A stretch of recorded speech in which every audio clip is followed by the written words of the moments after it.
Roland Dalo a Télémi. Alobi, Namoni, Eric Mandala. Le futur.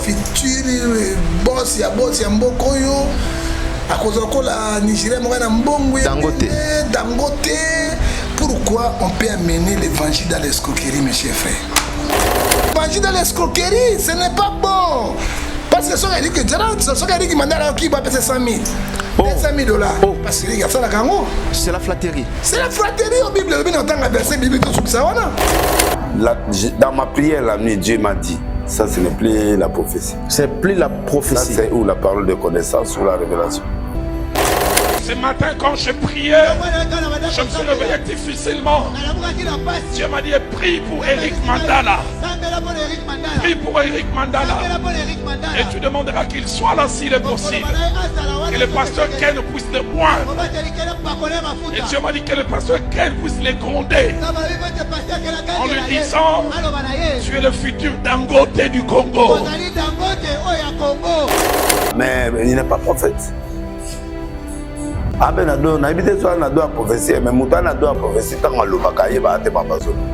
Aïe Bate Mabazo. Oui, Bate. Sur tout niveau Lobini na oui. Bon, peut-être à habiter Mambo. Eh, Aïbi.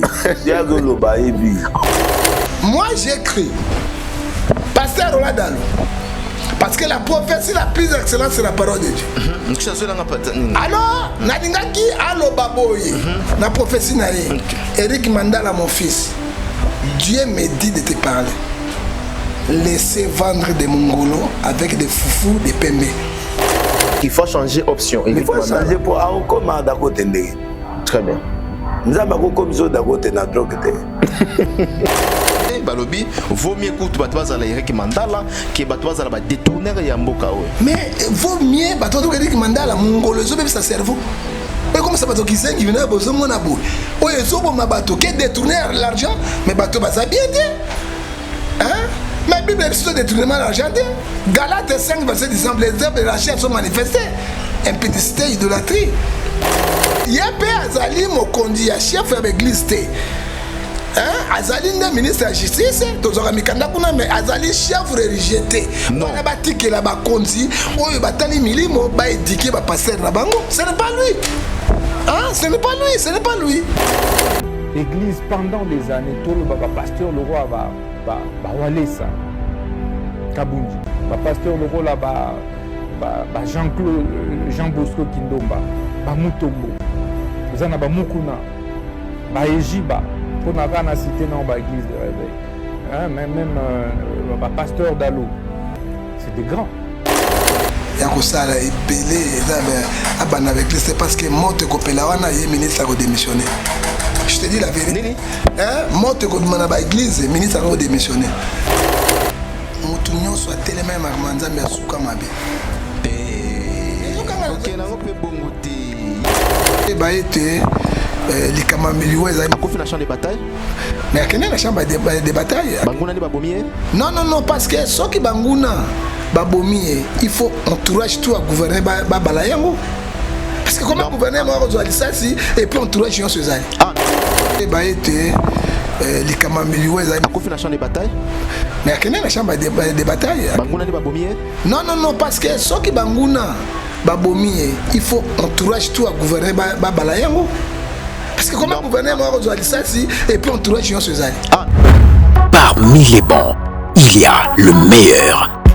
Général Investment Service. Une société d'un Congolais aux capitaux 100% congolais. L'une des rares qui vous offre une gamme variée de services dans différents domaines. Nettoyage des façades des immeubles et de tout autre espace de vie. Irratisation, désinfection, désinsectisation. Production de papier hygiénique. Production de glaçons. Spécialiste en logistique. Spécialiste de l'immobilier. Boulangerie. Traitement des plaintes. Il met à votre disposition des camions-bennes pour l'évacuation des déchets et immondices. Le tout à des prix défiant toute concurrence. Contactez-nous au 085 090 19 99 ou au 082 79 92 076. Rendez-vous au boulevard du 30 juin, immeuble Virunga, appartement 6, premier niveau, Kinshasa, Gombe. RVS, le meilleur.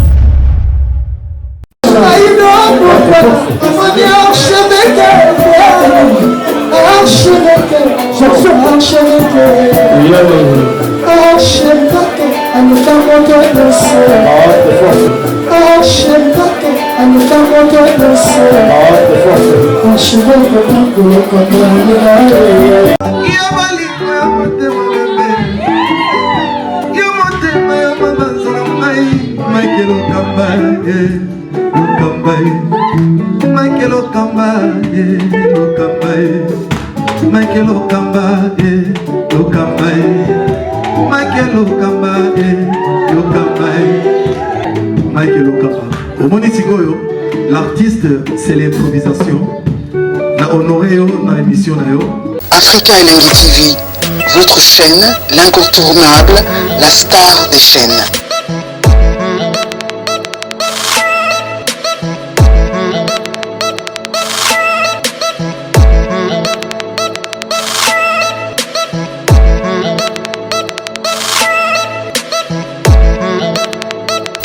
Africa Elengi TV, la magie de l'info. Voilà, bonsoir chers amis internautes, bienvenue dans cette émission. Comme vous le savez, cette émission a été toujours conçue par vous, une émission en caractère socio-culturel. Nous allons parler beaucoup de choses sur cette émission, bien sûr avec notre invité. Il s'agit bien du prophète Ngefa. On a niveau il y a Goma, on a niveau il y a Est. Qu'est-ce qui se passe réellement? Tout le monde a qui commenté ce que DC, il y a gouverneur militaire, il y a M. Peter ou à Tikibiso. Qu'est-ce qui se passe vraiment jusqu'à présent sur Barebel ou vraiment côté Libiso M23 à niveau ni peut Kendewa puis Mokonzamboka qui est Félix Antoine Tshisekedi Azolobanini jusqu'à présent. Azolobanini parce que situation actuellement est vraiment catastrophique, est grave dans le niveau à Goma. Nous avons appris même qu'il y a certains bandeko déjà bazanzinga badongolomi sous bazan des anzinga parce que boyebi ke Goma soki baboto libiso Goma ça devient un peu dangereux pour la République démocratique du Congo. Soki baboto libiso Goma déjà Kinshasa bandeko belé ba komana crainte wana. Alors nous allons parler à présent beaucoup de choses batama batubele balobi babomi gouverneur militaire na kombo ya Peter babetaki masasi na basoda na ye batumsu balobi zande banguna o babomaki tozwa plus détails plus ample détails dans cette émission avec le prophète Ngefa makambo eza ko batama na mboka tobi ke makambo belé ya politique eza ko batama tozo bimisa yango tozo dénoncer yango awa banani baza à la base ya cette affaire oyo etali makambo ya bitumba comme étant rebelle il y a M23. Nous allons parler aussi na prophétie au lelo bandeko belé bakomi ko beta libanda lelo il y a des prophéties des maquionistes ils ont ba prophète lelo baza ba prophète mais aujourd'hui c'est sans ya koloba ke non baza ba prophète lelo ba apôtre bakomi ko pesa ba prophétie toye ba rôle pe ya ba apôtre na ba rôle ya ba prophète et puis définition ba prophétie ou encore ba révélation lelo ezanini na katia etonga et Torolobela P arrestation. Il y a Eric Mandala, l'homme d'affaires congolais, qui est depuis il y a déjà 3 mois passés, à niveau il y a Espagne, précisément il y a Madrid, pour cette affaire où il y a la drogue, bon on a tout dans les réseaux sociaux, comment est-ce que les médias, n'est-ce pas, espagnols, information. Alors nous allons parler à présent avec notre invité qui est sur ce plateau de l'Afrique Elengi TV. Il s'agit bien du prophète Ngefa. Bonjour, bonsoir. Bonjour, trois frères évêques, que mon Dieu te bénisse, tous en oui.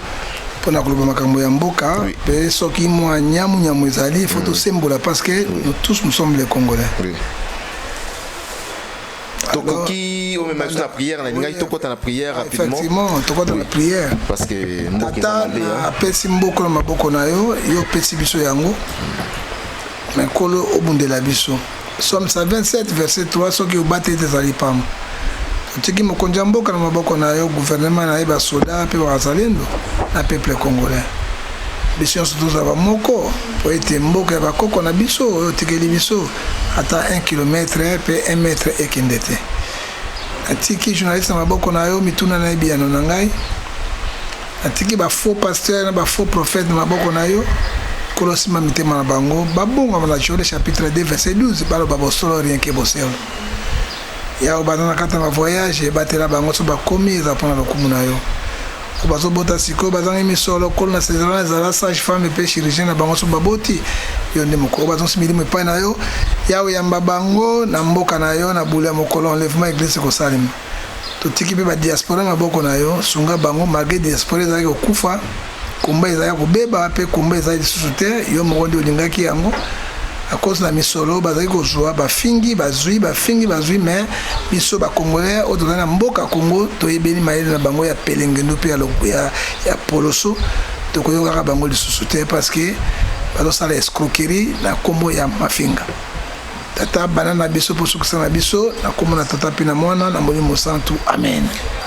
Amen. Merci, nous sommes bénis ce matin. Et cet après-midi, nous sommes déjà 14h59. Voilà. En tout cas, merci à Bandeko Tou Bazota Labiso à cet instant. Tout banda directement na dossier Zako préoccupé Biso. DC, il y a général, gouverneur militaire Peter. Bon, messieurs, qu'est-ce qui se passe? Journaliste, jusqu'à présent. Toye Baliwa. Akoufi, na Baxra Bakesho, Akoufi comme étant héros sur le champ de bataille. Ou comment? Est-ce que Moutonion soit Rosaka héros, papa? La personne est héros, le coup Laurent Désiré Kabila. Ce qui est question de réponse en paix, Mboko Tozana O et Tozana c'est Kabila les pères. Et il y a pas de héros qui a mené les Rwandais, les Burundais, les Ougandais. Pour pas piller biso, pas bomber biso, c'était Kabila les pères.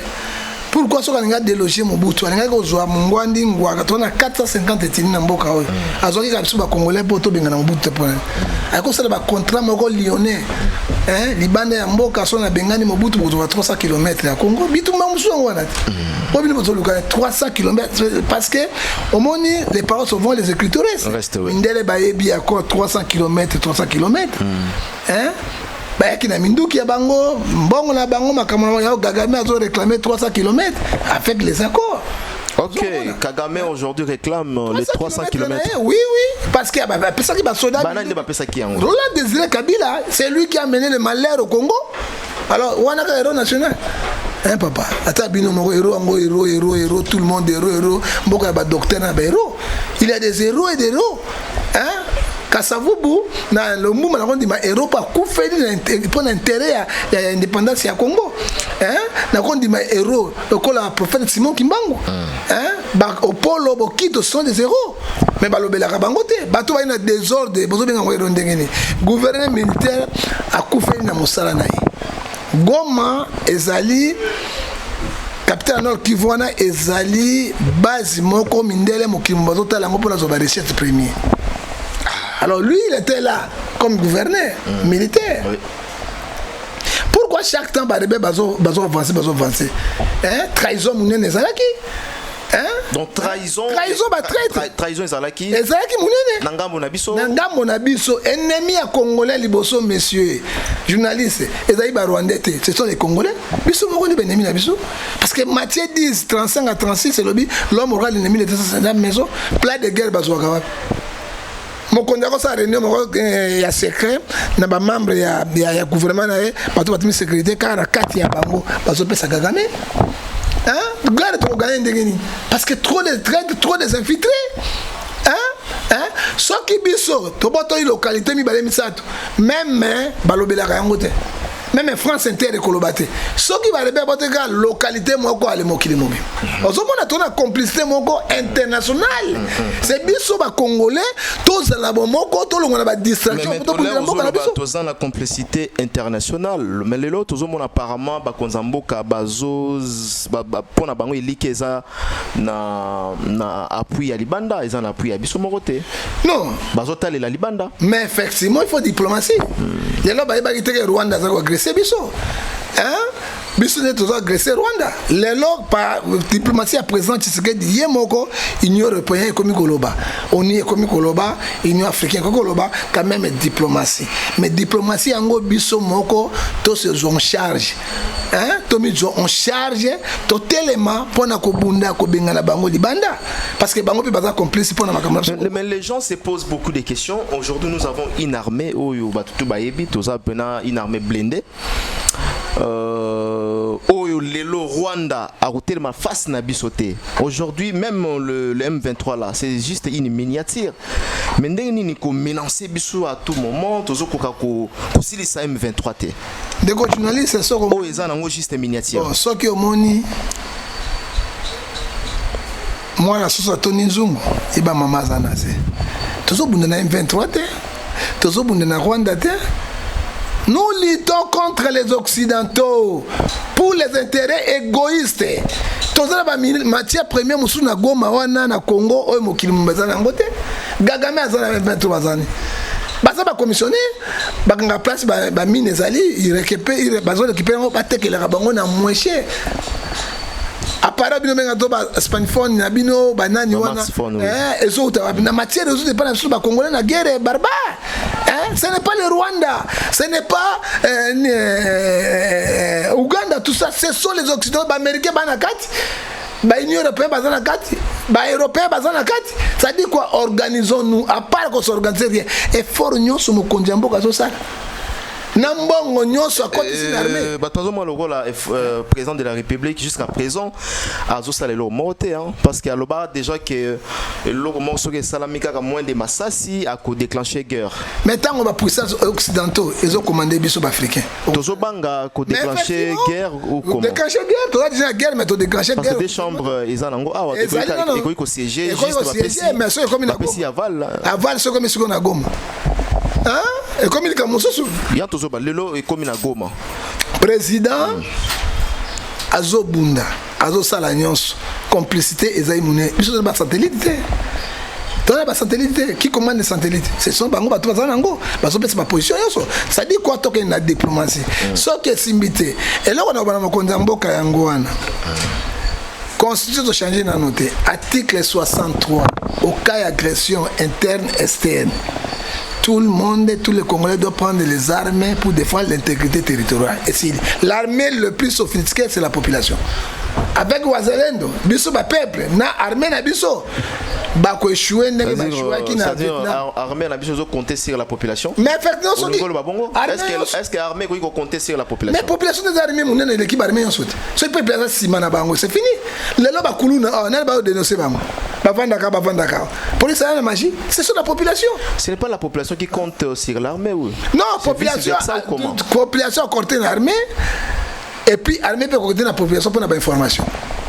Pour avoir information. Mais si nous devons vendre la bateau, on a bisika. Hein? Les gens qui sont en Rwanda, na Goma, les infiltrés sont là, et belé. Bon, là, c'est la population. Et belé, bazali plein. Bakoti déjà. Bakoti déjà, ba plein, c'est la population. Goma, il va, oh, ça a sauté. Ça veut dire que Kangi, oh boy. Ce qui peuple là est dénoncé en côté. Mabé zali, papa. Mabé ozala. Parce que déjà, ceux qui bakoti na Goma, Mabé zali. Mabé zali, ceux qui na Goma, Mabé zali. C'est que là, on est armé. Na gouvernement ko sala siko Goma Kisangani za pembeni wana Goma Kisangani tout za pembeni ba ko avancer et puis so Goma ko ba musu wana ba ko lâcher ba ko bundate facilement c'est que ils ont fait un bout mais biso to kondima yango qu'est-ce qu'on doit faire maintenant parce qu'il y a des cas graves déjà au monde non organisons-nous ndenge wazalendo abimi peuple bima article 63 de la constitution nde wana mindele ba ko banga siko ba ko taker Kagame hein ba ko taker Kagame pour peuple za prêt pour là où peuple prêt pour Nobunda quel peuple est prêt pour Nobunda peuple congolais quel peuple et oyabiso kaka na pas exemple tango ba Rwanda ba uta peuple Nobunda kana nzala bwe nzala ba osani pour défendre mboka na bango Ukraine bazo bunda nzala te Ukraine bazo bunda nzala te ba défendre mabele mboka na bango hein tango ba Rwanda population zo mon espoir ya mboka ezate pona ya espoir ko za kaka parce que tozali na guerre soki ba serre to comme esclave ba Rwanda ndenge to les gars 18 ans 22 ans soki ba saliere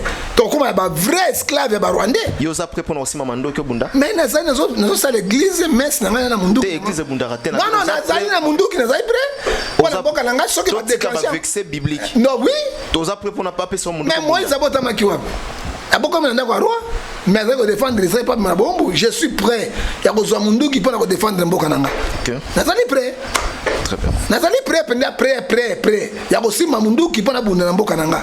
Et puis si tosimbi munduki biso nyonso bakokima mpo bakoka nombre to nango te.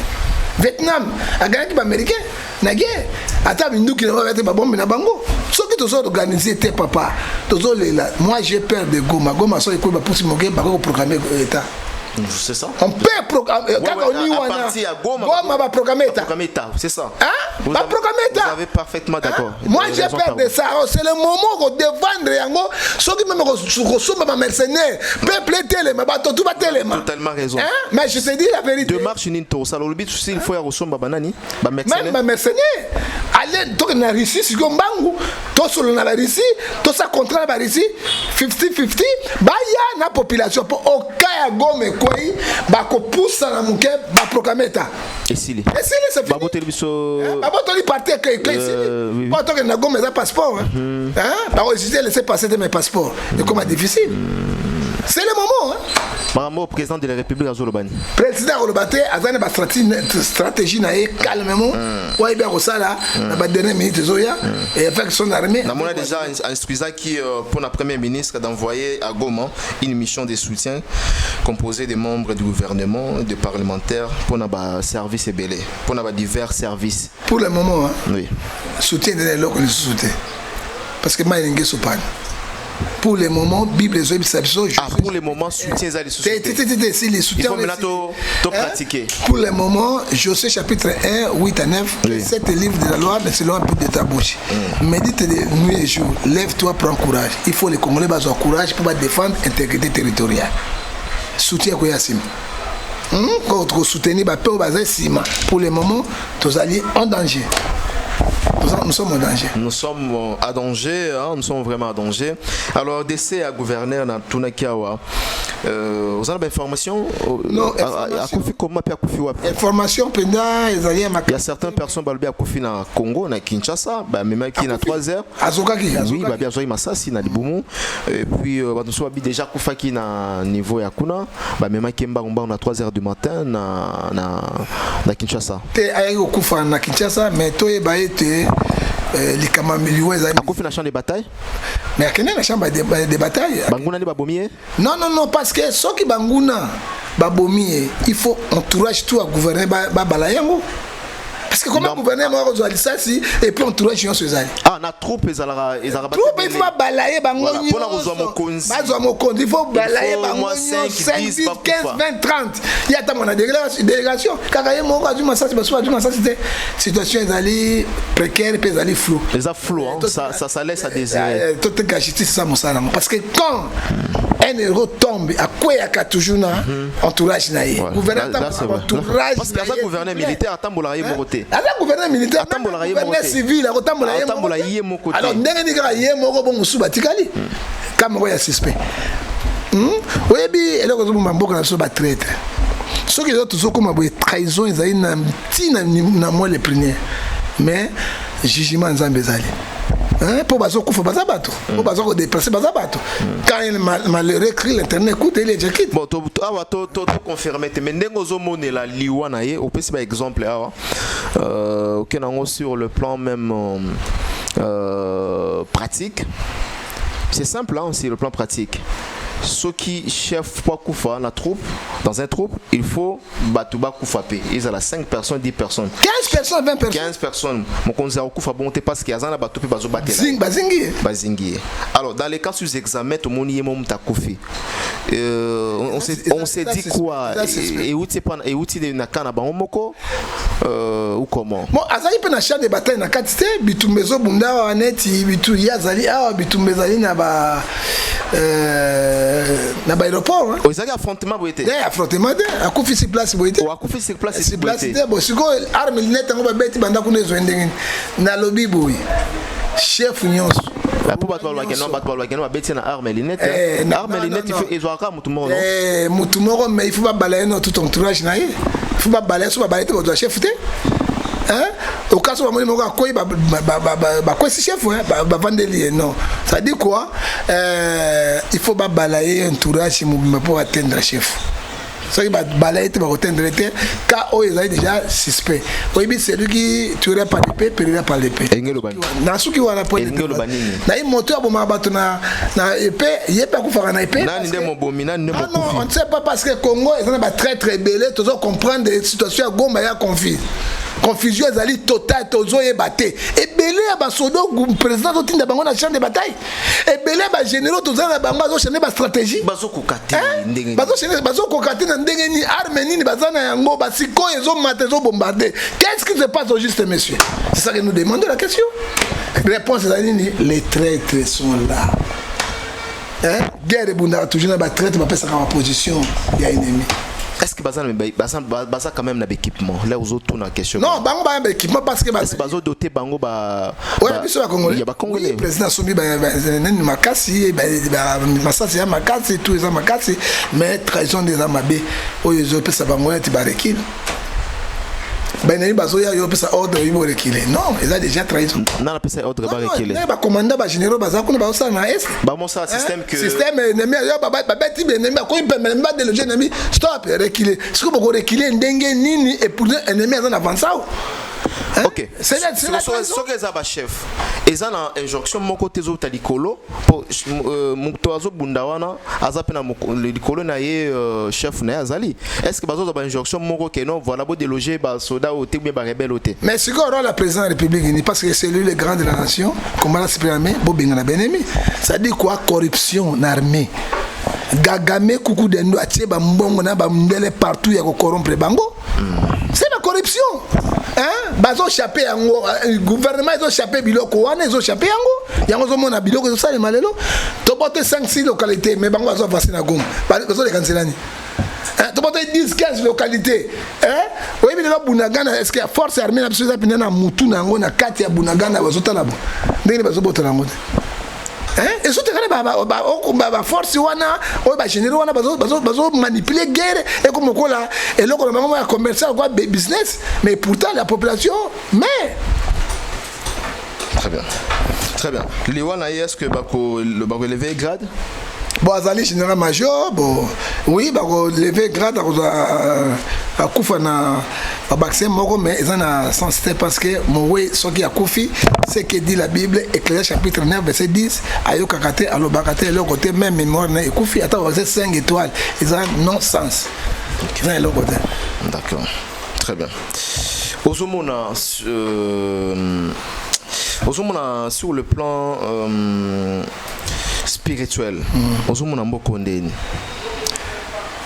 naloba keloko nzambe azolobela bino nini naloba keloko moko boza na part pe ya responsabilité bino ba prophète côté ya kaka ba verset biblique bo pesa ka prophétie ya STT guerre égosila na telle date boya boloba makambo na te bino kaka ba pitia ba offrande ba tia mabonza eloko bino boyebi yango wala la prophétie la population te prophétie la plus excellente c'est la parole de Dieu otuninga ile kambo ya este oui alinga épinglé eloko moko oyo bazo comprendre te oyebi Joseph a commis en Égypte azungo comme premier ministre des personnalités mais ayebi si bandeko na ye mokolonga na kokufa bozwa nzoto na ngana mikuwa na ngabono kunda na mboka na ngai kana mokonzi roi akunda maibanda te maréchal Mobutu azalelo asali bana Maroc spirituellement bato bazobosana ko wana roi président bakunda kaye libanda ya mboka te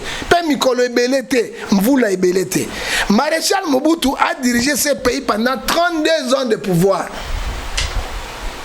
hein pendant 32 ans de pouvoir comme chef de l'état to pona kaye arana vert na jaune rouge to so pona vert il était élu par la population lelo ya exil na Rwandais na Bougandais na Laurent Désiré Kabila question na réponse pe ba bengani ya ke ya kokufa na Maroc eloko nini gouvernement ti lelo iboko sala muzole bozwa Genèse chapitre 50 verset 26 bozongisa kora Mobutu na mboka na ete ponani même nzambe même bakoko même milimo bazo sepela mote ka mususu yango problème mususu ya munene yango wana parce que c'est la spiritualité qui domine physique lokola bato ba intérêt na bango égoïste ba prophète ba pasteur nini ba ibisa moko na mboka ni Et bon, mon konzambo a bien ngote. Mon konza yebi yango mais dans le gouvernement na ye.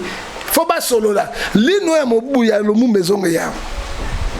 Ba eronyo so buna bitumba bakasabu bazali awa.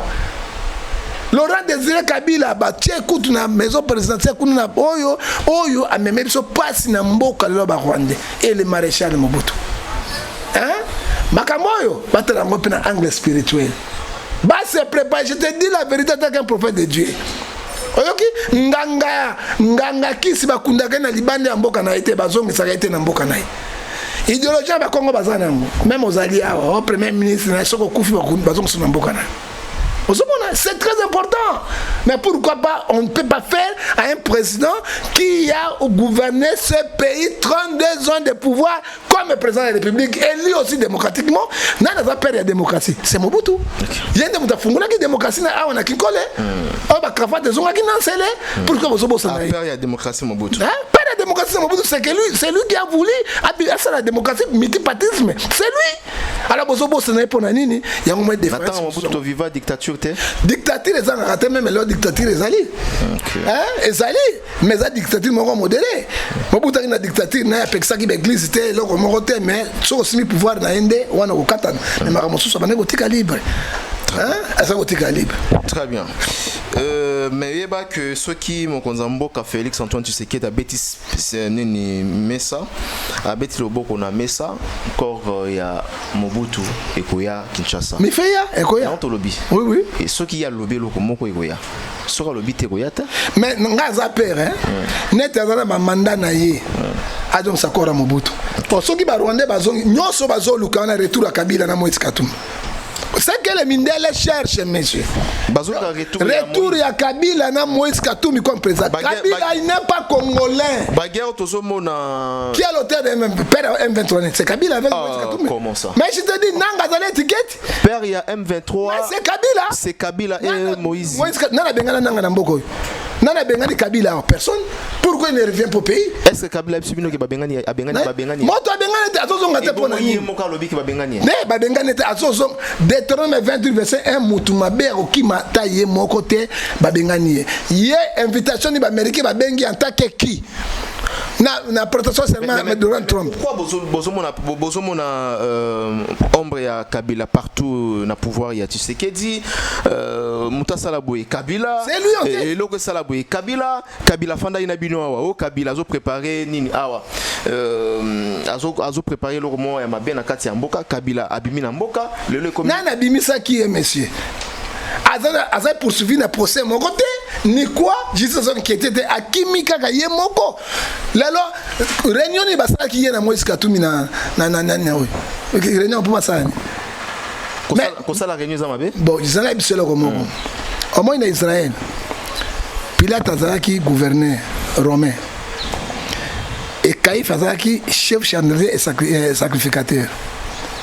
Il y a des pouvoirs qui sont bas solo la mokolo moko te ba yokana kite. Maintenant comme ba Yesu ba solo. Kabila na Moïse bazaki na mes attentes. Pona ba sa coup d'état, ba sa biloko na bango ba sala ba kiko sangana, ba kay na Amérique perd na bango, hein, pour ba kotake Congo. Mokani ko sana pété papa pendant combien des années banda Mobutu de la guerre ici la kate likamoni ni bato ba ko na kimia te to bomanani hey bato zo kamo donc guerre to ba zo chango Kabila na mais en tête c'est lui n'a pas de M23 banane c'est le Kabila le père de M23 avec Moïse Katumbi mbongo na ba financer bango M23 papa bazo beta ba arme na mona kengo ko la nini arme ngo nini ba nini drone kamikaze on a mona zo beta ni Ukraine na Russie mais ba rebelle ba na ngo ba zo drone kamikaze quoi il peut armer boto lengoelaxi ba ngota drone kamikaze il est poussé par les occidentaux ce sont les commerçants parce que sont maminduki la matière première na biso pour ba renverser pouvoir alors il kosimba te biso tozali awa lokola Bible lobi na biso na Ephésiens 4 lobi na biso na Jacques 4 verset 7 résistez au diable il faut y aller vous oh tout le monde a Kabila Moïse Katumbi avec opposants bazo sangana pour ça la biso mabe na kati ya Congo pe kosimba te. Très bien, démarche na bino maintenant ba pasteur. Quelle est votre démarche dans cette situation? pasteur dans la démarche c'était parce que tu as une musique bato na bato na côté na bango hein grande démarche ba ça la catholique protestant ba yokani ba sanksi ba vrai église répète yokani totali lokola Joël chapitre 2 verset 17 to bondeli nzambe to kepa mokonzi mboka to ebisi vérité. Est-ce que devant les chefs de l'État ba ibisa mokonzi vérité? Qu'est-ce qu'on pourrait faire? Je ne crois pas. Je ne crois pas. D'accord, très bien. Merci mesdames et messieurs, bateau bonzota la busso na poto na France, na Allemagne, na Afrique, na Angola, na Brazzaville, topé sibino vraiment bambote en Afrique du Sud aussi, boza vraiment ébélé, bonzota la bande konabino donc la situation est à na niveau ya Goma actuellement donc oui puis ndenge prophète ngefa lobiawa la situation est vraiment bien té quoi, ils a bien té. Donc voilà bah donc le misu déjà baza bazali mais Goma ko ina no. Et voilà, souhait n'a vu ce paysan qui est pété. Service et sécurité, nous sera toujours Moussa Lango. Jusqu'à présent, nous avons appris que qui s'y renfort pour la service et la sécurité. Effectivement. Pour la été infiltré Bazawapi pour la Kanga Bango. Alors, nous allons passer à autre chose. Parlons du ministre de la Justice Constant Moutamba, déclaration où il y a ça qui dans la télévision. D'abord, avant tout, quand on a vu Fia Masolo na biso par rapport à Sijewana, idée où il y a kozwa bakuluna, il y a kokatela bango, kopesa bango peine de mort. Yo zala qui contre bien pour. Non, moi, monsieur le journaliste, archevêque 3 fois champion. Même temps on s'est quitté on a mis qu'on a poto on a eu que le bel mingi parce que on a que bosser moi parce que la chaîne est belle parce que comme yo ça la tête de la vie sur mon dossier ça est correct faut vous féliciter. Ça dit quoi monsieur le journaliste?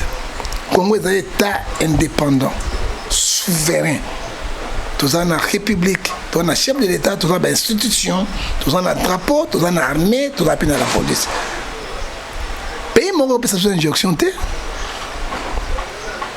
Les Koulouna, ce sont les enfants rebelles. Bible Ebisibiso Awa na Esaïe 30 verset 1, les enfants rebelles qui prennent la substance pour accumuler les péchés, ces péchés. Koulouna, moi si na zemi na banda si l'église papa mukuna, ayi posa obota na 2h du matin. Accompagne na obai na yi. Balandi mobali ba 4 ba bomie ba pasoli mama, ba misi mwana na mama na mobali akufi. Donc crime contre l'humanité, na yoka ba journaliste, ba radio, ba télévision, ba France Inter, motomoka loba ya ngote. Kuluna bilongo mona parce que tama mutuka oza protéger, oye pasuka akokata yo lokola yo kata nyama, ezalaka te partout dans le monde. Kuluna ba komi ko violer ba maman ya 81 ans, 85 ans, 95 ans, maman tikanjo bikala bosana. Abosana mosala wana pasi papa. Hein? Bakoko bazo violé. Un Kuluna passe l'action na ye, abomi nyao, atie vin whisky, atie yango na kati ameli yango, il devient plus que le diable. Na conclusion, basai ba dégâts ebélé. Hein? Na conclusion, ce sont les enfants de la malédiction. Hein? Les enfants maudits. Mais bah Kuluna wana ndimite ke baboti bango na lit conjugal hein. Oh maman na papa babali bavani. Babotami na bakikoso na ba douche na ba partout. Parce que soki babotami na lit papa yokangai na lit conjugal. Penzo Bible pas bon la bako sala boité. Parce que comment bana bako sala bakata na zongi deuxième partie. Té babotami ba nzete na ba partout c'est quoi? Hein? Partout j'habite. Na bonté. Na bakuzu hein. Partout c'est quoi? Bana bakusu banda kwa miki ba tchaka bango ba doa ba mère na ba zo wazemi wa. Bana ils ont des malédictions parce que ba yoka kate. Hein ba yoka kate. C'est na besoin là comme exemple. Au moins en Haïti. Haïti oui. L'état n'existe pas. Ce sont les gangs qui gouvernent Haïti. Oui. Hein? Donc banda le chef na bango, le chef na bango. To linga ki to koma mais tout na processus au coma. Hein? Processus au coma après l'ongwa yolo. Oya na victoire, il faut foutre à droit. Hein? Au foutre droit, personne n'a besoin de foutre droit. Ce qui était babomi bakei, l'État a comment na maluko.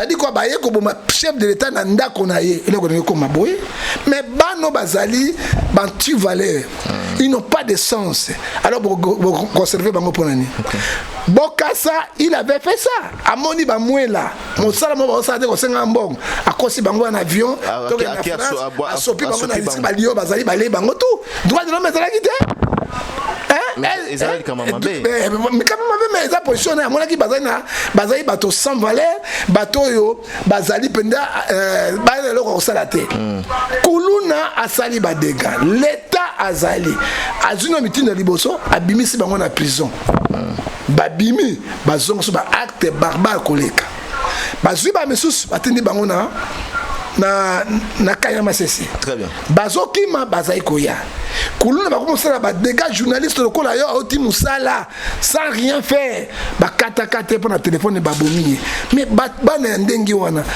bazai bana ya sans valeur les enfants de la malédiction bazo mériter yango bon l'état tango azui akwesi yango parce que tous a dur na ministre mutambate azo président justice Romains chapitre 13 verset 4 à lobby les magistrats sont les ministres de Dieu ceux qui va trancher peine capitale peine de mort pour ba misu batala yango te et ça m'a bête parce que celui qui tuera par l'épée périra par l'épée Romains 6:23 les dit péché c'est la mort tango bango bazo boma bato ba maman na bango na papa na bango bazo tala te ba pekisaka bana te tango ba na biloko na ba mbongo na ndako kolesa bango ils ne parlent rien monsieur bazabi ba complice alors l'état zui bango asala musala il n'y a pas problème l'état de mort le lona ko yebiso le lo été okota ngona 2h 3h du matin okomona est diminué mais lobi na mbula na po makelele ya kulune bundia na bambeli sur quoi oh là j'étais formé aujourd'hui kuna na kingasa na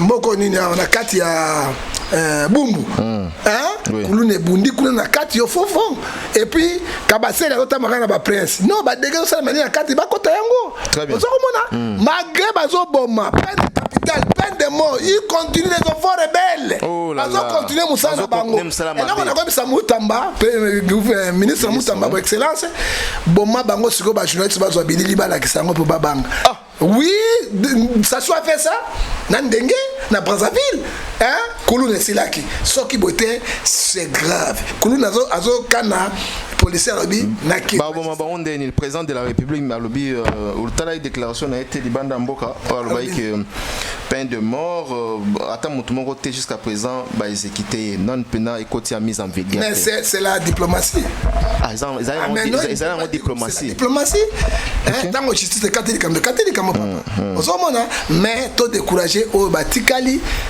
bazali pena utile les enfants bazali utile na société donc babate la kabato bazali utile na société non au bazali ba irési les criminels au ba les qui même ba criminels de guerre c'est très dangereux dans mboka na biso moi j'appuie ça il faut pas qu'il depuis ba tche bango cercle à pembe bouquet de fleurs et puis ba tu peux croix ya pembe ba commis le colo c'est bon ba la Bible est bon non la Bible est bon la Bible Romains 6:23 oui le salut péché c'est quoi c'est la mort non et yango la Bible peut autoriser yango te Bible boite celui qui tuera par l'épée périra par l'épée c'est la Bible. Mais pourquoi pas batia bango na prison à vie? Combien de fois batia bango na prison à vie ba sara ba dégâts kaka bako sa évasion bako sa nini ba maman na wana na mbongo na ba futi ba bimisi bango tout bake bazo continuer musala wana toi la guerre papa qui tu faut la sécuriser toi la guerre musuzo lukango wana les opposants ya mitema mabe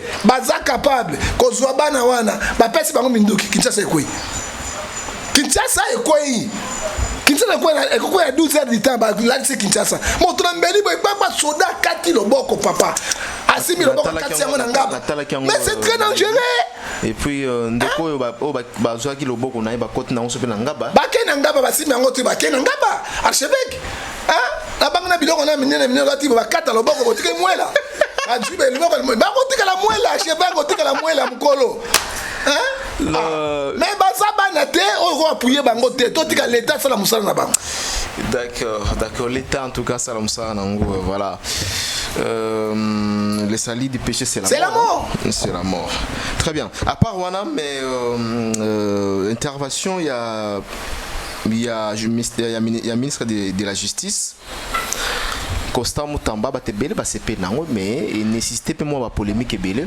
Polémique n'ezebe. Par exemple naka loko la oyo ya kokanga ba musicien pour na ba dépravation de mers. En tout cas ba to abetele maboko ya. Tozo mona pena oyeminze ba bosoto balandi yo bakangi yo. C'est bon. Et ça il démora malam. Il y a kitoko ba to sanzele akala. Très bien. Ba madilu ba imba nzemba salité tena balwamo. Te lomba imba. Alwamo ndé impoli akala. Jackie. On a peur à me poser. Qu'est-ce qu'on a eu les potes en paix? Mais on va te caler quand même, ça va. Bosani Luambo, Jackie n'a jamais n'a fait. Ya makambo, makambo.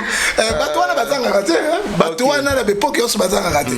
Mais batabule ba yimba zembo kitoko. Tabule ça va. Ba musée, papa ouais ba yimba zembo kitoko. Oui, ba yimba belé. Na nana ni oyo Madiata, ayimba banzembo kitoko. Voilà. Même bon Kofi Olomide. Kofi Moutounangai, bon tantôt plutôt. Kofi tantôt plutôt. C'est pas possible. D'accord. Alors démarche on a on nini surtout pe bato kanga moi na yo na combo ya déplique oyo baswanaki ils allaient échange ils allaient discussion ba bana ko se chamailler entre ndeko moko ba fingani ba sexe ya ba mama. Mais c'est grave. Hein? Au monde bateau battant la constitution. La code pénal, les injures sont condamnables. L'article 47, ils allaient de 2 ans à 5 ans de prison. Bible lobby, Yémoron dans 1 Pierre, chapitre 3, verset 9, les injures sont condamnables devant la loi. Comment maman ya muto ko fingaye makambo yoto kakate? Hein? Obi roi de procureur.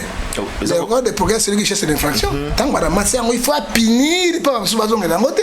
Mais à ce que ça va d'accord dans TikTok.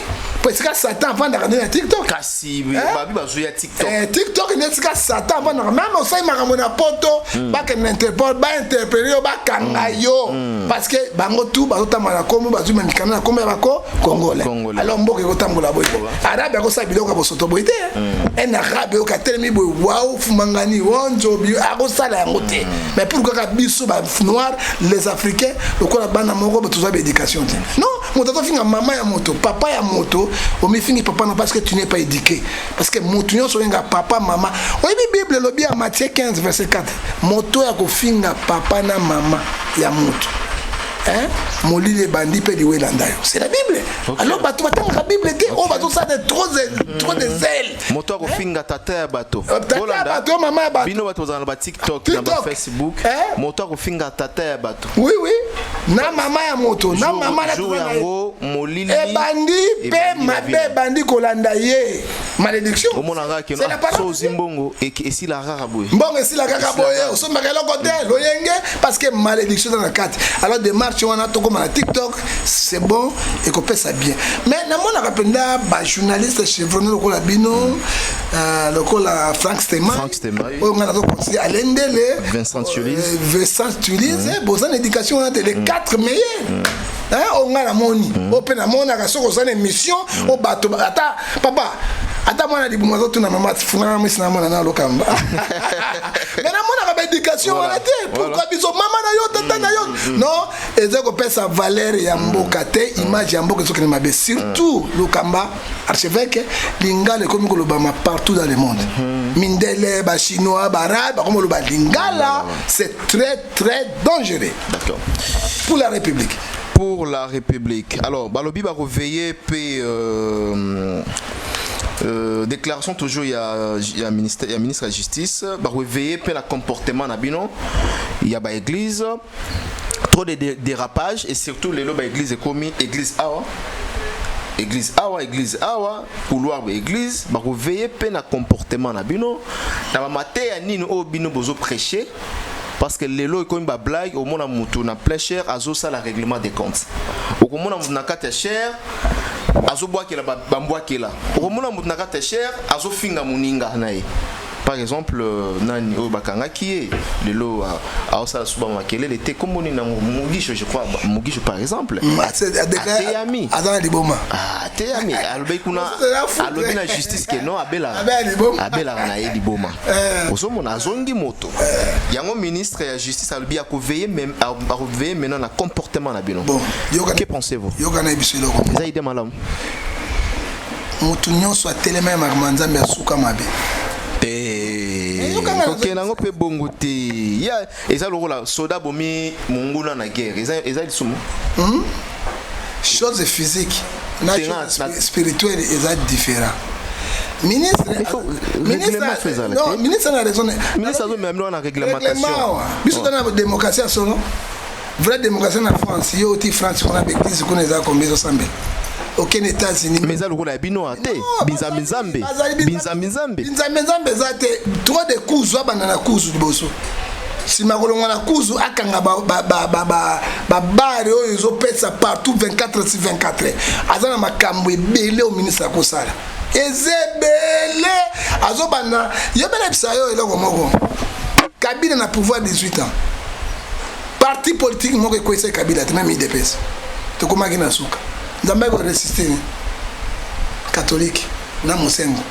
Ngonga bang manze na bang l'église côté na kati Kabila lâché. C'était l'église monsieur. Zaki force armée toninte église Kabila suka imboko ya comme ça on a suka. Motaka yo na zraki famé nani aner wana oyo mutu na wana oyo famé à l'époque famé nani wana nani wana homme fort oyo akimaki bazalo kana justice Kalev Deutéronome 28 verset 1 moto mabe okimata babengani ete tout la mwisi et komaki na suka Kabila c'est ba stratégie nyonso alinga briguer troisième mandat nzambe bimisi Mosengo. Regarde un vrai héros, c'est Mosengo akufi na champ de bataille ale mbang église côté ekei oyebi bible oyebi na biso ministre a beaucoup à faire oui na koyebi sa ministre bo ba église autour oye kangami bazali na mikanda bafutaka chaque année batu ya justice ba osala contrôle bafutaka ba taxe chaque année église moko esambela ko fele zate sa ministre ayeba ngo ofele zate soki tembe bato na ba contrôle bakuta nini service ya justice et les gars ko sa contrôle na alors eloko ya mabeni ni lelo bato musu ba jena bazo église ko la boutique yo moni moninga za yo kangamia siko bokabola ngo ndengini là ko kabola moto ya kili boso atikala ezama kama bete mais pour conseiller un ministre église et contribuer à monene na mboka Congo nani papa bakulu na soki bisote mbe bakoma mboka mobimba soki binote na ndeni tuti akabango na mama na bango papa mingi batika baya ko bete bambunda bakitana église basambela mais kindumba ezali ndenge mususu lelo bandumba batika bazo mabala bakindoki esila makambo église contribuer na makambo pe ko pesa paix Hébreux 12 verset 14.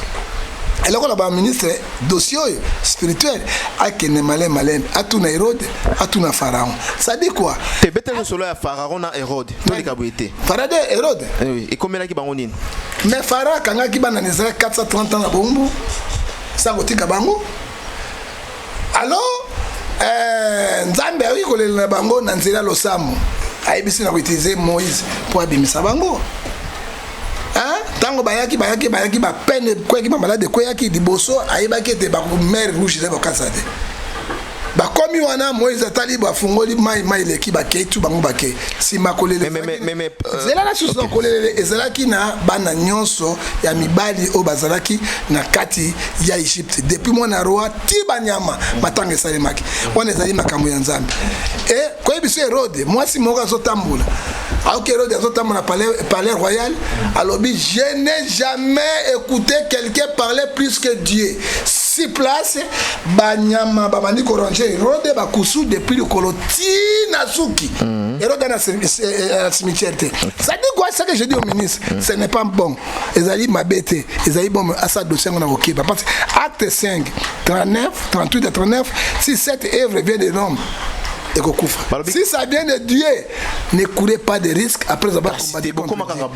Ne touchez pas, mais ouais. Non, la verset biblique est allé, ceux qui ont ça la salle. Comment la coopération va passer certains pasteurs. Non. Là, aux autres, bangi sa ministre. Non, to bangi sa ministre, parce que la Bible faisait 5 versets 14 11, to condamné et feignant sur Yamabe à diable. Beaucoup de pasteurs vont en prison. Beaucoup de pasteurs vont en prison. Comment l'église on a bien un maquilloniste. C'est ça, aligné la biloko on a té. Yepé azali mokondi ya chef de l'église té. Azali ne ministre de la justice, tozora mikanda kuna mais azali chef religieux té. On a batiki la bakonzi, oyo batali milimo ba édiquer ba passer na bango. Ce n'est pas lui. Ce n'est pas lui. Yakosala ebelé abana avec l'église parce que moto kopela wana ye ministre a démissionné. Je te dis la vérité. Moi, tu as l'église, le ministre a démissionné. À cause de l'église, n'a pas ces conseils. Pour l'objet de ministre, non. Parce que la constitution, article 28, verset 8, l'ordre mal donné, il faut que vous les Kamamuso Malam au Rosal. Oui, ma bête, tika na yo, parce que il faut que vous malamoté. Atia ordre, Makambazoloba, mais il y a été hier sur Tika Makamboui. A Koufi Akei, à Zoya aux églises, à Koutibi Makamboui. Loi Mora a changé.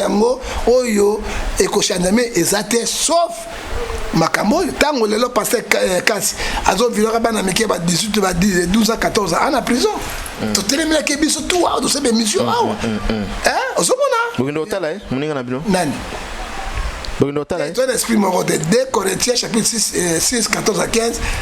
Il n'y a pas la raison de tenir la lumière. Yo moi na pena moto ya 13 obi on a bandé na hotel. Na zo zila aza battoire ngombe to zila ni. Alors place je te contacte. Le logo sondeli pasteur Kas. Mais aza bisoté. Na bi kaza binoté. Aza bisoté to lingi Kas. To ko sa intervention. Mais Kas c'est un orgueil.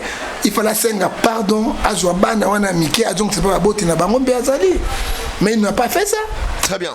Alors, par rapport à ma propos, il nécessitait quand même la toile, les réseaux sociaux. Quand au ministre Alobi, on a un exemple, que Petit Wana et Robinho Mundibu. Batolobi ministre il faut quand même un langage approprié ou qui ça la batu bien parce que ça modèle pour na batu belé et surtout que tout yambi ministre jeune na aju azalango batu belé baza ko se référer même na idéologie ou ya politique ya zalango. Il est non seulement politicien mais il est aussi juriste. Il fallait ça quand même na moi langage mo approprié soko yebi comment monter ben ngata monsieur musicien monsieur Mondi par exemple, Batoualobi va sentir que moi orgueil wana pas un ministre. Bon, na moi la polémique à mon mais tout le monde en parle, même dans Facebook. Betika Raboye Zobi Mayango Moko. Ni eloko moko bini makomole mongo semisa makambo. Soko moni Mondibu, omoni ministre, mokole zali Mondibu. Ok, après vient à épenda ta combien de mboules à l'écolo. Mondi Robin, ouais Robin go. Très bien. Robin a kemba moi muketi. Et ya banzoto wana ozomona, bado ya nzoto mboloko. Ya nzoto na pende mona na kapinza te. Nzoto nini? Ya mboloko go. Nzoto mboloko. École kate, au moins que petit mais déjà kuna asa damatro. Ozomona, omona Modibo na yi. Mais ça c'est ministre à lobby. À lobby linga na aucune référence biblique. Alors bien on va minimiser mon diboté. OK. Avec une tension on a parce que Kabila a qui 29 ans comme le chef de l'État. Et bah tout le monde a tata c'est Kabila Botane. Parce que fonctionne ailleurs. Dans le ministre Alobi na Romains 13 verset 1. Toute autorité vient de Dieu. Nous avons mis à place voilà. Il y a un petit dans physique mais spirituel parce que titre naïe fonction naïe ndi ngolobi Modibo petit. Mais ce qui a dans la fonction té a Robin Modibo grand frère. C'est ça le problème et ça polémique. Mon européen beta Kalibaku trafiquant des ailes pèse à la Kawana. Sauf que m'avait bon limbisaye. Parce que c'est un bon ministre, c'est un bon excellent. Et puis Abimi Afrique, nous sommes premier. Ministre de la Justice. Actuellement, il est populaire. Il est populaire. Et puis, ils ont préparé pour nous briguer déjà. Candidature à chef de l'État, soit qui mandat Nessili. C'est lui le futur président de la République. Oh, c'est lui. C'est officiel. Mais je te dis la vérité. C'est officiel. Au moins, il y a ma casse, il ne peut pas me saluer ma patte. Oh, mais en tout cas. Mais moi, je te dis la vérité. Jusqu'à présent, on a 70% de voté. 85 un peu moins de dérapage. Non, là 70. Mais ok, est bien. Ok, est bien. Parce que sur la tête de la République, je crois, il a papa Mario. Il est comme Gilles Alinguette. Il est comme Gilles Alinguette. Il est comme directeur Kalala au FIDA. Il y a Oyo, donc Bazamo, Batona, Bazamo, Mukeme, tout est en bas. Mais Balim, sa ministre, Kaka, il est petit. Est-ce que ça grave, mais soit bien petit? Non, il parents. Bazan la banne. Non, mais il petit. Il est petit. Est-ce qu'on traite petit à la télévision, surtout à la télévision? Parce que faut que ça place in toujours bien petit. Est-ce qu'il y a beaucoup de choses bien petit? T'as bien, biso benga basodo ameke bakadogo na chef te. Asi mino vient na ngate to benga bangwawa. Kadogo benga petit oyo wana wana bien na sai nini mais. Ozomona eza gravité wana eza gravité so ipe moni ça essaye de repage mo ba limbisa ye parce que na nini fonctionne ye ya zaka petit. Arrestation, il y a Eric Mandala. Les docteurs des ignorants, na PC Bambo te grand frère place Azali, ou on a Azalaka partenaire nanga, à soutenir un peu, moment moko. Alors. Aussi là, à moi c'est 3-3. Ouais. Non, Azali a contrat, avec contrat ceci là, il a déjà bandaka. Alors les loba kangiye, Azala na place ya passe. Là au Moni Bongo, ils appellent trafic, il y a pas un trafic Babilo Romabe. Bon, nazo l'ont utilisé bateau qui était parce que YouTube comment ko interpréter maloba na biso mongolo mongolo voilà interpréter mongolo ça qui a pembe oui ça a fufu pembe de lwata sango au moni on a lisuni bon ngana be ba charte convier mutute na mbongo na ye otala pena ba tuata la yo convier mutute na mbongo na ye parce que au moni Hébreu 13:5 assis lobby. L'amour d'argent, va te belé, va payer nango, contacte-toi de ce que tu as. Mbongo est belé en Congo. Et la voie normale. Et tu as ma place à prophétie? Ouais, le côté en bas, bon. Il y a un pasteur à Télémi. Roland Dalo Toloba. Roland Dalo à Télémi. Alobi na moni Eric Mandala le futur boss ya mboko yo akozoko la Nigeria mwana mbongo Dangote. Pourquoi on peut amener l'évangile dans l'escroquerie mes chers frères? Quoi? Vous appelez ça? Les évangiles dans l'escroquerie, ce n'est pas bon. Parce que ce Eric Mandala qui va payer 100 000. $200 000. Parce que ça la kango. C'est la flatterie. C'est la flatterie au Bible. Le temps à verser Bible tout ça wana. OK. Na yebe sikeri ki mandala ateyaka. Tout près de moi ici atanga. Et pas ya procureur Azali non président cour constitutionnel. Ah wana kasavu. OK. Eric Asambela kawana. Mandata na kota kabana Eric Mandala quand tu vois comme ça un homme sérieux or que mongoliste. Or que un grand mongoliste. Ça qui a foufou ya pembe grave. Oui mais mili momona bomi na monde. Hein? Abani trafic na l'autre. Abani ngo moi kala. Papa, pourquoi akata quitter? C'est que moi je condamne pas passer Dalo. C'est la faute pas Eric là aux Zolo Bakeno abanda ngo kala. Mais la moyen bato soutenir oyo ina moi pe idée ngo ezama bete balobi vaut mieux que bato bazala Eric Mandala que bato bazala ba détourner ya mboka oyo. Mais vaut mieux bato Eric Mandala mongolo zo be sa cerveau. Oui, comme ça bato qui qui vient bozo mona boy. Oyo so bo mabato qui détourner l'argent mais bato baza bien hein? Mais Bible est sur détournement d'argent. Galates 5 verset 10 les œuvres de la chair sont manifestées. Impudicité, idolâtrie, ivrognerie, les mongolos, excès de table. Bambo on a épé à tiens on a ma disposition ma bébé hein le la tongi ils ont servi peuple congolais. L'argent sale et où tu na voix normale mito qui n'a été frais. Na ba drogue aux bomba batu. Tel qui commet de telles choses nous pour les remercier. Assemblée la gani. Moi j'ai cru Pasteur Roladalo. Parce que la prophétie la plus excellente c'est la parole de Dieu.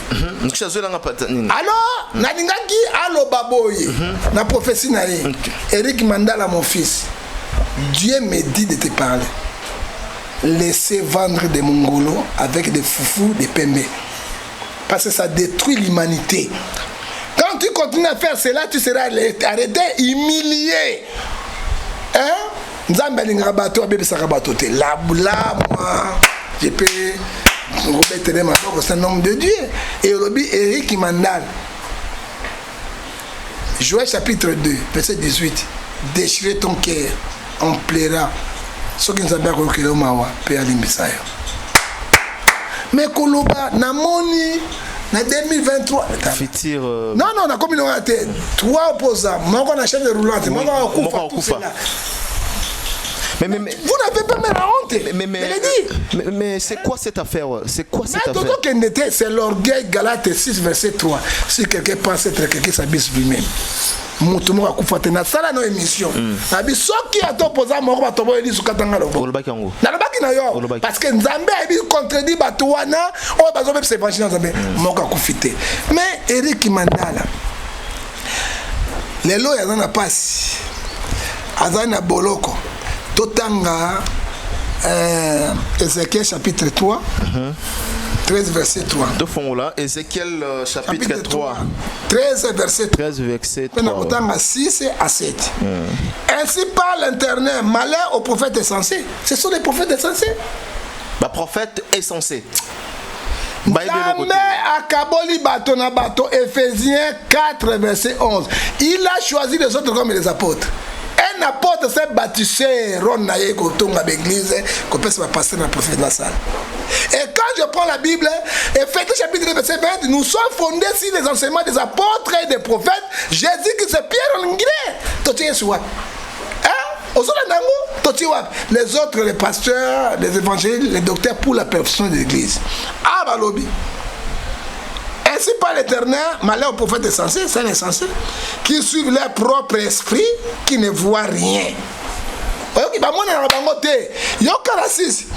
Les visions sont vaines et leurs argumentaires, ils disent, l'Éternel a dit, l'Éternel n'a pas envoyé, il faut espérer que les paroles s'accomplissent. C'est le menteur de leur cœur qui prophétise. Son kamati de l'ange Jérémie chapitre 14, verset 14 à 16. Quel est Sony Nakati à l'église Nzambe? Papa, il y a des Sony. Moi, je un grand apôtre, le col à Tato Dalo. Et puis, on a arrêté Eric Mandala. Ça dit quoi? De Pierre chapitre 2, verset 1 à 3, il y a parmi vous les faux prophètes et les faux pasteurs. Il y a Ngoy, les locaux Lobani. Une grande église dirigée où on a continué. Est-ce qu'il peut aller chercher de taper ça y est prophétie à Kondimaté? Alors qu'on n'est pas ministre de prophétie à Kondimaté.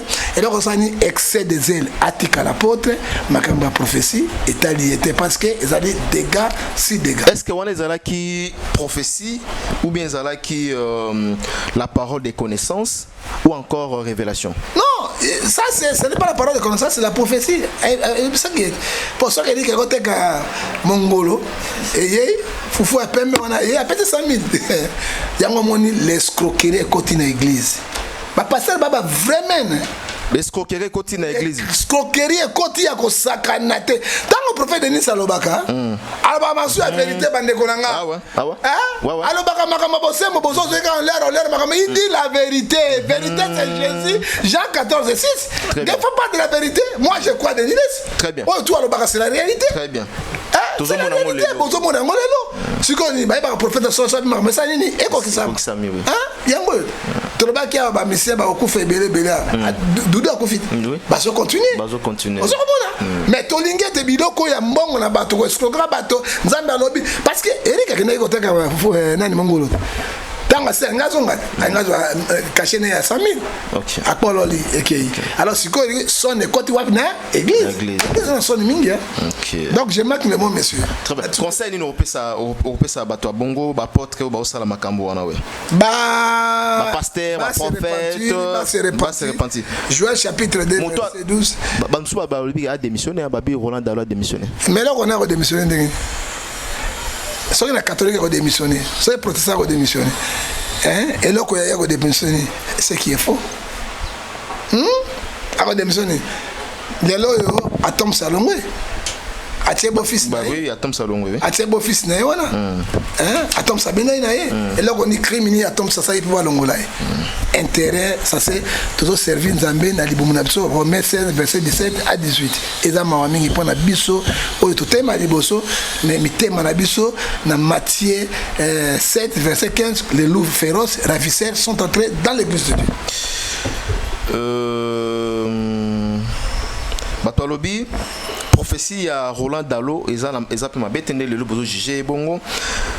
Et puis au salama que non Eric Mandala des prisons à bon ami à bon ami comme il y a mbongo koleka vexé maintenant il y a Roland Dalo et Kokokisama et Kokai ezali impossible nous sommes pas anana kufite quand même mundela soka pesi peine na ye na mongolo eza sévère na jarkata so ba kutra mongolo peine capitale ba ko boma Tobolo tongate ba ko boma yo na mboka oyo moko l'équipe mboka so na kitoko na kondima okende yango kombo na mboka ni susu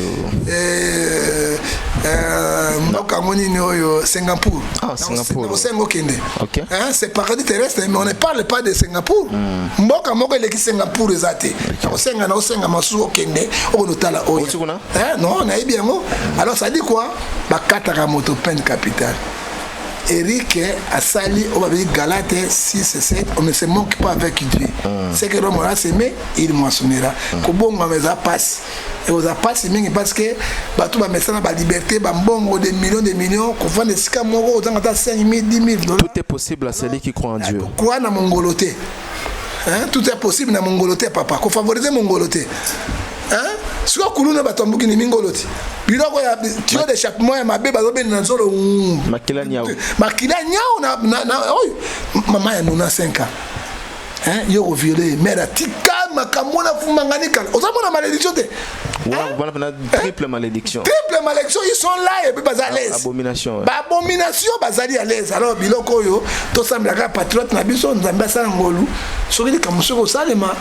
Nandi peut-être gouvernement ko senga eba ko sambisa ya parce que tout ba américain ba kanga bango wana ba tebelé je ne crois pas mais akanga motema il est aussi jeune tu vas passer à moi ba 10 ans to ebite ndenge ko sala mango plus âge naé a kozonga kati parce que papa ba kanga ma yipeti ben ba saki 10 ans en prison azongaki bon pour être abisso papa et là on peut se resala au du mois l'article ça la biloko mosusu on continue ka biloko omoni biloko wana ezako la carte to beta mo sigoni comme la monnaie nini babiloko oyo komi winner papa na basi opesi mbongo aki obeta winner balobi rêve ba jeune congolais comme winner moi si opesi mbongo akobeta winner aleye mtabeti na solo yo asingabi alobi abi mobile moko na yolo abeti mwasi na ye parce que atikela ke mbongo akolamba mobile ke musala mwasi abeti winner bali bon ngala beta so de solo mususu petit nga za chauffeur mobile a mbongo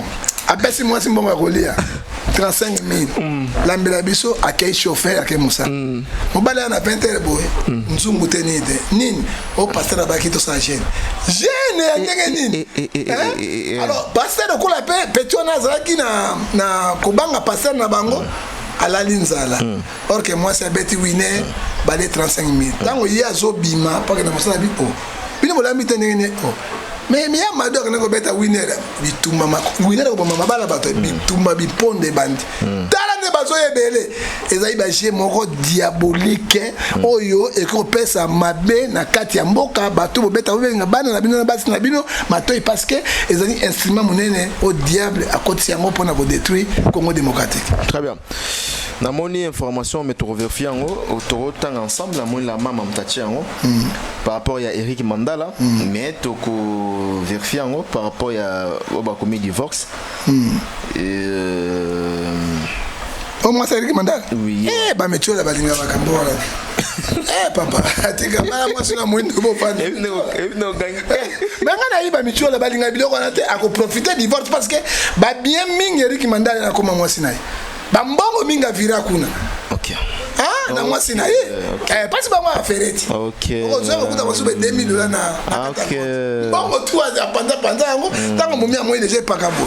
Et puis mo tio là. A moi ce que ba millions za nango. A osani. Hein? Tout la mousse. Mais tu l'as pas, hein? Mais non, mais Madame Pierron, je crois, bah, comme bien t'es, tu souhaitais ça, ma bonne côté, bah, lobby. Mais c'est bien, déjà, ça va source non, ouais, mais tu vérifies, Madame. On vérifie ce défaut. Voilà. Mais tu souhaitais ça, la bonne côté, tu as la place à passer, hein, prophète. Aza Congolais, non? Ma balami, combien, et mon taliboso. Pour la ligne mobile sur laquelle présent, moi si à tenter car il faut à ça la divorce et à boire mobile. Mais ça na makembese. Pour ça njoto makembese trop. Mais ça makembese. Makembese à cause ça 5 jours te à kokate. Moi c'est ni na olinga makembese ko. Bango balinga ko likambongo. Ye ba ngote. Fazer legal, ato le misimbanga osimba osimbotiwa. Na osimba botiwa. Bango ba ba agiter ani te papa. Bango ba ndenge wazo bisayo. Bango bilingi biloko na lingi asala. Alingi ba sala yango, bato ete asango polele na boyi nanga. Ado motot. OK. Bato mabe ba mama. To souhaiter ka bango mais bato mabe ka facile. Obotine 5 bana 4 bana. Ata mabe na obenga na poto na hiver. Pour nini mutu ebe bato ni. Abosani ke bana na bazana. Bazana baki ba ki parté. Baki pakate. So abi non. Ozomona mama. Moi ça poto so abi non, c'est fini. Mobali moko bomaka mwana te. Aboma ibote mais moi ça juise malongoli mwana kufi. Ngulu ya mobali aliaka mwana te ka ngulu ya mwasi. Oui maman. Bisaleli na bango mabe. Abosani mobali wana obozalaki na ye na makamoto abotso bana. Kende na yo azume me bilamba na obenga mbila. Oza Kongo wa ndenge boko beta mabiponda boko regretter. Baya na Kongo me biloko na bango na. Ça beta moi standard. Nani? Tena kanchaka beta kate. Bango kanche bango papa. Mais le na monio tout jeune non. Na bela ki na cancer ya prostate petit na ngai baki. Oh, prostate. Na ça na cancer prostatique. Na kufa. Na ko lia te na ko suba makita. Prostate des yeux avant boy. Abokela ngai. Te akobokela ndenge. Te akobokela bondoki. Mais ça porter disparu ndenge. Na lobi boy balembe. Surtout bengi munganga. Kofi wana babenga ye batala batika ye basala check up a lobi bazan nzota 18 ans. 17 ans. Kofi le midi mutalobon. Oui, mais tina nango. Tina non. Pas fortifier. Kofi a physique mingi kofi lo. Kasi ndo zo basiko yo. Prostate na makambo wana te. Yo ye avant boy ndenge. Te babokela kinga yango. Kofi za nzota ba bébé. Kofi parce que ebi nenga cheka kati. Ozomona babokela ki yango tango président ya mbinga. Moi le repesa ngai conflit kotaki na famille. OK. Kotaki na ba journaliste or que na pesa ki ba mbongo. 1 million de francs congolais, 1 million à chaque journaliste au bague au contrat. Oh, il faut que ce soit carré. Mais là, on se met à carré, président, personne n'est bon comme président est bien comme journaliste, comme un homme de Dieu. Ce n'est pas comme un politicien. Il y a bien quand même. Il y a qui monte très élevé. Et grâce à bon on a papa, l'examen ça va y ba biopsie ba nini on a nyonso. Yango nde sungakinga. Yango nazo remercier chef de l'état, nako trahir mon côté merci. Alors nzamba sali ngolo papa tango toko koma na examen suka professeur abino non na biopsie et puis cancer généralisé et bando kitana ni ko bibisa biloko nzoto. Alors mais professeur abino to ke na IRM bakatanga 18 parties nzoto na 4 ya nzoto. Bako tango na campus eye négatif na nangote. Oh, gloire à Dieu. Avec beaucoup de prières, gloire à Dieu. Tout nani, cameraman, Richard, Tozaki na vient ndenge no kondibo. Na zone kozonga, Zambia sunga na batu ya vérité. O ezonga senga nini, ezali vérité et na ko servir beaucoup na bo vérité pe na boso. D'accord, très bien. Alors, message à Souka. Na lingi opesa message pour Namboka. Une minute au petit message na pasteur na apôtre Roland Dalo, juste une minute et puis tout clôturer na biso. Bon, pendant Mboka, organisons-nous. À part tous organiser, tous les cas parce que complot monene ezali na kati ya Congo, mais Jérémie chapitre 1 verset 19 ceux qui sont forts to kolonga yango pona ba pasteur nyos bo za faux prophétie boté ya le banzambe ezali prophétie la plus excellente. Tout est ici. Tel loko beti oyo ekempete obeti oyo ekempete ezo sa soni na l'église et koza pona Roland Dalo te biso nyos prophète alonga basalana lokuta ba vantirier bazoloba tozotanga te papa bazoloba siko bina okoyi kopesa moto prophétie to koteya moto vérité ekozala te parce que moyaka moko afingisa bayaka nyonso tozongela nzambe. Esaïe 55 verset 6 chercher l'intérieur ça se trouve bangolios na mapesa bino nzambe apesi no mbongo apesi no moyen et là on est besoin de nous détruire œuvre dans Zambie. Très bien. Et ça n'a sans cité. Hein, mon temps bête ma prophétie a beau tantôt Eric a payé moi 100 000 bateau ba na ba pauvre o ba na ba mbongo te ba makioniste mais ce n'est pas le pasteur, les églises, le musicien, brasserie et les politiciens font partie des facteurs qui ont contribué à la décadence de notre société. Bon, ba longola ba pasteur ba pasteur ba longola ndenge nini kamambo tozo baza nyonso te to yebi mabe non ba pasteur ba mabe mingi to bosi yango te. Il y a aussi parmi les bons pasteurs Ned Carlos. C'est bon. Net totanga lokola Amos Mbayo. C'est bon. Tokotanga kwa Kidiamina Kibila. C'est bon. Kidiamina Kibila, c'est bon. Tokotanga lokola Mokuna. Yete. Tokotanga lokola Joël Francis Tato. Non. On a boulevard papa ya Neokas, on a musicien. Tokotanga lokola nani papa Konde ya Liloba. C'est bon. Hein? Prophète Ngefa. Azabo na bébité. Hein? Mais na bébité. Il faut bâtir une. Non, bâtir ngai mais na. Ministre ou t'attends grand pasteur tout le monde va tangi bino. Des grands pasteurs azalagate. Un grand pasteur c'est celui qui marche conformément à la volonté. Mais kasi yango si atangi bato ba tambola conformément. Ya ebina ndenge. C'est Dieu qui sont les cœurs des hommes et les cœurs des rois, ce n'est pas lui. Ce n'est pas lui. Voilà, ça dit Jacques chapitre 2 verset 9 qui fanatisme. Dieu condamne, vous êtes comme un agressé. Et c'est va passer tout basalia. Ayebi ba passer tout basalia net na ebisi akio papa Konde. Ayebi ba Kidiamina avana na bango. Il y a des bons aussi mais baza majorité minorité majoritaire ndé bokiti c'est ba makioniste. C'est ça le problème que ça sur des papa parce que moyaka moko afingisa ba yakanyos mais kimuta za moyaka il faut gouverner tu fais mbimba moyaka et puis ba na mboka na biso 26 provinces école leki bandu na ba intellectuel ezate na kotanga na mayena ba professeur ba université ezate mais to meni msaka ba mo d'accord nyoso nganga keza lorte na suki wa. Merci, nous sommes arrivés à la fin. Merci na peuple congolais ba pesaki biso matoi ya Rolanda biso ya koyoka biso. Nous étions avec le prophète Ngefa, nous avons élaboré beaucoup de choses. Tolobeli mambetali est Gomon, qu'est-ce qui se passe? Alobi déjà mon banguna baza déjà sur le terrain, zinga babandi. Et puis Tolobeli par rapport à la prophétie, il y a makioniste, il y a des faux prophéties, il y a des fausses prophéties au bande rebelle bazali ko sala et surtout etonga lelo crédibilité comme aussi la crédibilité exate parce que bazobe talibanda. Alors voilà, Tolobeli en tout cas ba sujet et belé puis par rapport à ministre de la justice Constant Mutamba abwakele ba flair na ba démarche azali ko sala ya ko kanga muto azana mbeba ko kanga mais simba makasité na côté tali à l'église les intérêts moko glissant voilà pesi moi ba vexé awa que voilà zana vexo pesa ki awa que acte na pesa acte 5 verset 38 à 39 d'accord atanga yango voilà atanga yango voilà nous sommes arrivés à la fin mesdames et messieurs quant à moi je dis merci à toutes ces personnes merci à Richard Tessa vous en avez remerciement non non na pesi kaka papa remerciement na est ah ouais tous en kimiate voilà que Dieu protège est Nzamba protège est voilà bande ko tu est nazala posa kuna bata swahili nde baluba pende ibalana moni langue ya swahili na mona langue moi mawa bato comprenez mon émotion comprenez notre émotion sana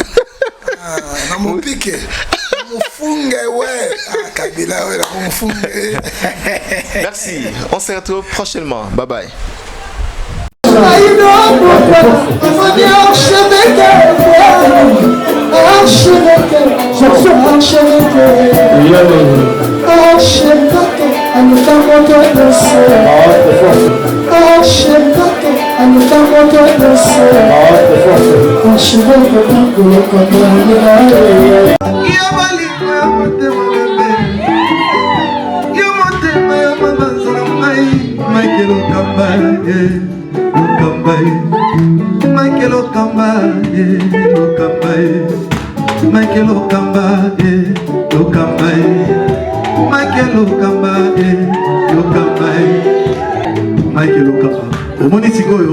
L'artiste, c'est l'improvisation.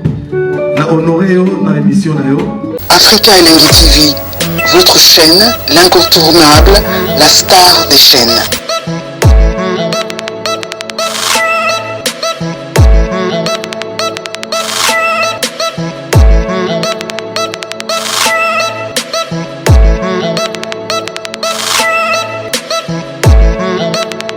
Africa Elengi TV, la magie de l'info.